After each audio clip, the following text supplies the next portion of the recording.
Yang pertama adalah prosesi penandatanganan prasasti yang akan dilakukan oleh Bapak Menteri Hukum dan HAM Republik Indonesia. Kami mohon berkenan Bapak untuk dapat menandatangani prasasti.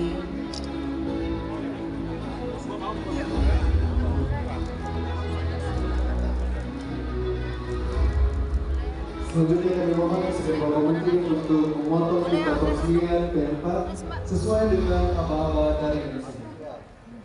Baik, sudah siap? 3, 2, 1.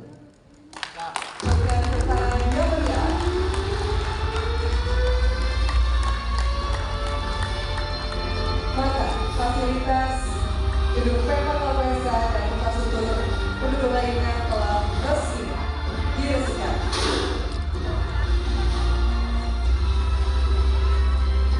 Kami silakan untuk dapat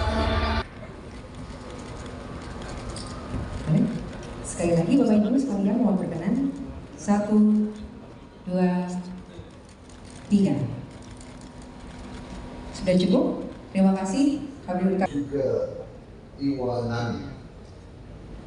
Juga di bidang kajian kebijakan, inovasi, administrasi negara, pimpinan LPSK periode 28-29, wakil ketua LPSK yang hadir, sekjen LPSK, para pejabat yang saya muliakan, juga yang mewakili kementerian lembaga yang hadir, Polri, dan lain-lain. Bapak Ibu sekalian, mohon maaf seyogianya Bapak Wakil Presiden hadir, tapi oleh karena agenda kenegaraan yang tidak bersesuaian, maka kami tugaskan untuk mewakili beliau.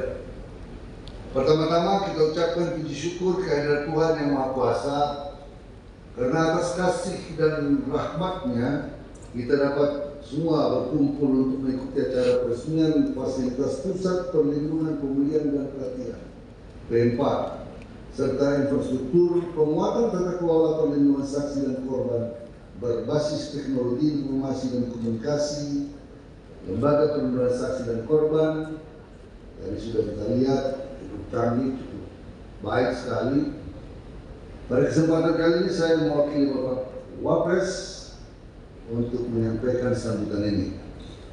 Bapak Ibu sekalian, negara memiliki tanggung jawab atas hak atas keadilan bagi saksi dan korban. Pemenuhan hak bagi saksi dan korban menjadi penting, mengingat keberadaannya yang memiliki peran teratas sebagai salah satu alat bukti yang tercantum dalam Kitab Undang-Undang Hukum Acara Pidana. Bila kita melihat ke belakang, penghukuman dan pemenjaraan bagi pelaku menjadi prioritas utama dalam proses penegakan hukum. Terkadang saksi dan korban hanya dijadikan objek dalam menggali informasi dan keterangan untuk menjerat pelaku dengan hukuman dan pemenjaraan. Kemudian saksi dan korban ditinggalkan tanpa dipendidikan, sehingga muncul anggapan bahwa hukum bukanlah sarana untuk menghadirkan keadilan bagi saksi korban. KUHP yang ada saat ini belum berorientasi pada perlindungan dan pemulihan saksi korban. Tidak hanya klausul mengenai perlindungan, pemenuhan dan pemulihan bagi saksi dan korbannya yang termaktub di dalamnya. Kita patut bersyukur saat ini pergeseran paradigma hukum telah berorientasi dan mengarah kepada keadilan substantif, di mana pelaku tidak saja mendapatkan penghukuman, namun juga korban juga terlindungi.